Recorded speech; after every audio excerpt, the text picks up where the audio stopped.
Hoje, o encontro do nono ano com a biologia, a gente tem como tema as biomembranas dos transportes passivos.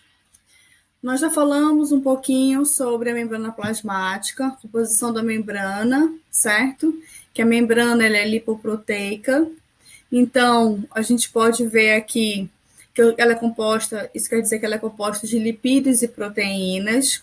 E nós já tínhamos falado que esse tipo de proteína aqui, ó, bem grande, eu tenho uma função, uma das funções que a gente tem em relação à proteína é transporte através da membrana, certo? Então, partindo desse princípio, a gente vai falar sobre os tipos de transporte. Então, eu vou considerar que a membrana é uma estrutura permeável, ou seja, permite passar substâncias. Então, essa passagem de substâncias pode ser de duas formas: pode ser por transporte passivo ou pode ser por um outro transporte, que é o transporte ativo, certo? Posteriormente, a gente vai falar sobre esse mediado por vesículas, né? Que não é pelos componentes da membrana. Mas no momento, na aula de hoje, transporte passivo, a gente vai falar sobre osmose, difusão simples, né? Que na verdade é um tipo de difusão pelo fosfolipídio, que a gente não vai comentar, porque não está no nosso livro didático, mas eu vou explicar.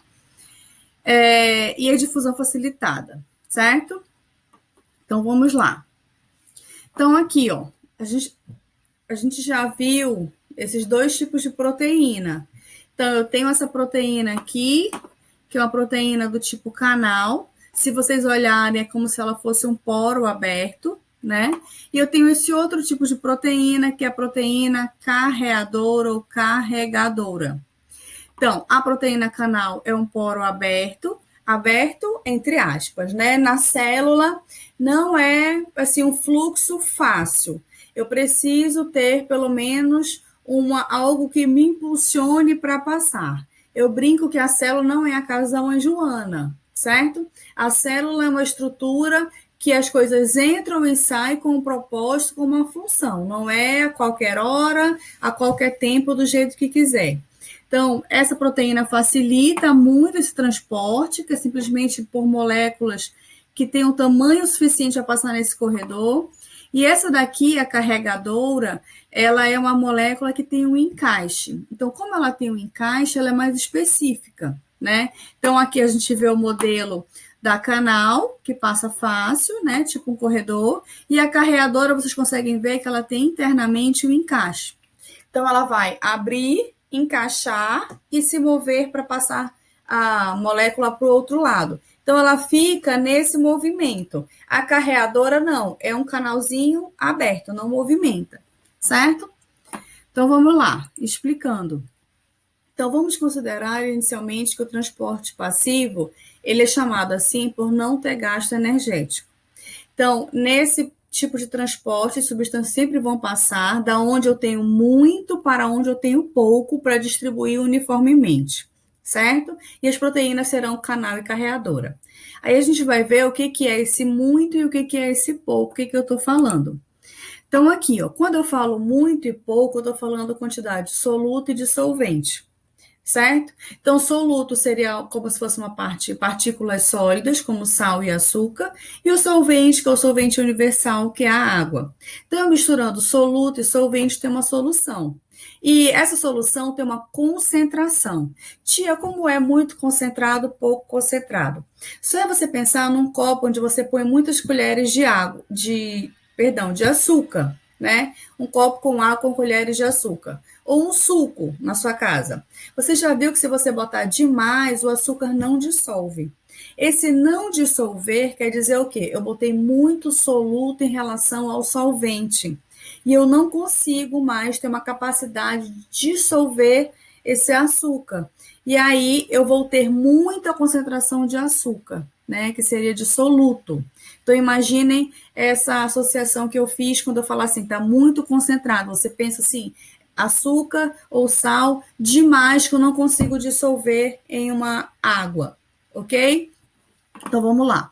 Então, partindo do princípio de muito concentrado e pouco concentrado, a gente vai começar a falar dos transportes, certo?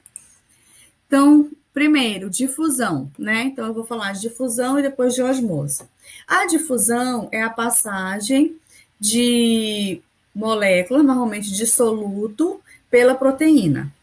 A difusão simples, que a gente comentou, é um tipo à parte de transporte, certo? Mas a difusão em si, o processo, é passagem dissoluto pela proteína. E eu chamo de difusão facilitada, né? Então, aqui é o termo difusão, passagem em diferentes concentrações.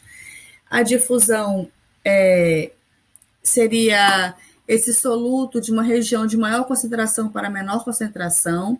Lembra que a gente falou? Se eu tenho açúcar demais ou sal demais, então você imagina aqui, ó, numa célula e outra célula, célula 1 e célula 2. Eu tenho açúcar ou sal demais desse lado, a tendência normal é esse açúcar ou esse sal demais passar dessa célula para outra. Eu vejo isso, sabe quando? Quando eu me alimento. Você acordou, não comeu nada, né? Então, trato digestório praticamente vazio, das 10 horas, 8 horas, sei lá, sem alimentar. E aí, quando você disponibiliza alimento, as células estão com pouca quantidade de alimento de nutrientes, de soluto, por exemplo. Então, elas vão absorvendo naturalmente, vai passando pelas suas proteínas esse soluto de uma célula para outra. Isso é normal, sem gasto de energia, porque estava zerado, ok? Na difusão facilitada, é o mesmo processo. Qual é a diferença, tia? É que eu tenho uma proteína específica para facilitada, que é a proteína do tipo permease, que é aquela proteína que a gente viu que é carreadora. Então, por esse tipo de difusão, a gente vai ver que a minha molécula aqui, ó, meu canal proteico, será a canal, aqui, ó, na facilitada, eu vou encaixar essa molécula aqui nesse círculo, que é essa azulzinha clara. Depois do encaixe, a proteína vai se mover e passar para o outro lado. Conseguem ver? Então, imagina que esse meio extracelular seria intestino, certo? Intestino delgado, grande absorção. E aqui, o meu alimento acabou de chegar, não comi nada. Então, meu soluto vai encaixar. Esse exemplo aqui é muito fácil para glicose. Meu soluto vai encaixar e a proteína vai se mover, jogando essa glicose para dentro da célula. Para ser usado como, por exemplo, na respiração, aí eu vou ter uma cascata de eventos, né? Então, essa aqui é só o início. Ok? Então, difusão facilitada, proteína é do tipo permease carreadora, ok? Osmose. Quando eu falei de difusão, eu falei de soluto. Quando eu falar de osmose, eu falo de solvente. Então, quando a gente está falando de osmose, é a passagem de água, solvente. Então, ela dá de acordo com a concentração de soluto dentro e fora da célula. Mas eu vou ver quanto eu tenho mais água disponível para passar de onde eu tenho mais água para onde eu tenho menos água. E isso eu vejo onde? Aqui, ó. Se você olhar, aqui nessa antes e depois, eu tenho duas soluções, certo? Na solução 1, eu tenho pouco soluto. Olha, 1, 2, 3, 4, 5, 6, 7 moléculas de soluto. E na solução 2, mais de 10, muito mais. Aí, depois que teve a passagem, se você olhar, as moléculas de soluto, ó, permanecem na mesma quantidade. Aqui, ó, 1, 2, 3, 4, 5, 6, 7. E aqui também. O que foi que passou? O que eu vi que diminuiu ou mudou o volume? A água. Ó, aqui elas estavam na mesma proporção e aqui a água passou da solução 1 para a solução 2, tentando fazer o quê? Aumentar o poder da minha solução. É como se eu não conseguisse dissolver essa quantidade de soluto e eu dando mais água eu consigo concentrar, dissolver isso melhor. Onde é que você vê isso? Quando você come alimentos com muito teor de sal, o teor de sal fica muito alto, a sensação de sede que você tem é tentando equilibrar os seus sistemas para poder fazer esse processo, ok? E aqui, ó, solução, quando eu falo em osmose, um exemplo muito clássico, eu vou falar de solução hipotônica, isotônica e hipertônica. Então, o que é isso, tia? Se você ver, eu tenho aqui 3 células. 3 células animais, que são as vermelhinhas, que no caso são as hemácias. 3 células vegetais. Vamos falar primeiro do animal. Quando eu falo isotônica, a célula está em equilíbrio. O que está dentro e o que está fora estão na mesma proporção de soluto em relação ao solvente. Então, está em equilíbrio. Nada vai entrar, nada vai sair porque não está precisando. E é o que eu vejo aqui, ó. A célula, a hemácia, se mantém do mesmo jeitinho, como um disquinho, né, bicôncavo. Eu falo em solução hipertônica, eu estou te dizendo que eu vou botar essa hemácia numa solução cheia, num copo cheio de sal, muito sal. Então, a tendência da hemácia, na sua inocência, é o quê? Que se ela perder água, ela liberar a água que ela tem, ela vai conseguir dissolver o sal que está fora dela. Então, ela vai fazer aquele processo que a gente viu, ela vai liberar a água dela para poder tentar equilibrar o meio exterior.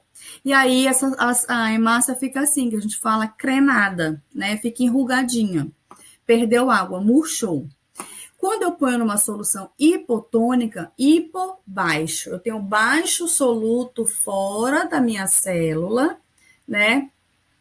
E dentro tem muito soluto.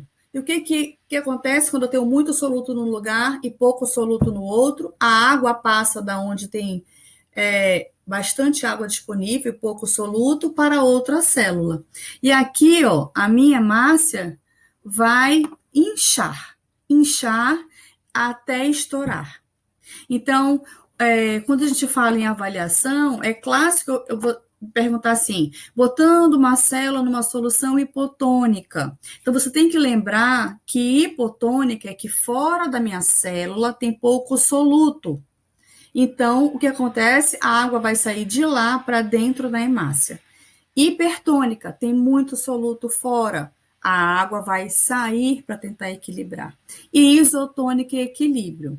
Aí na célula vegetal é diferente. Por quê? Na célula vegetal, se você olhar, a diferença é essa estrutura aqui, ó, a parede celular.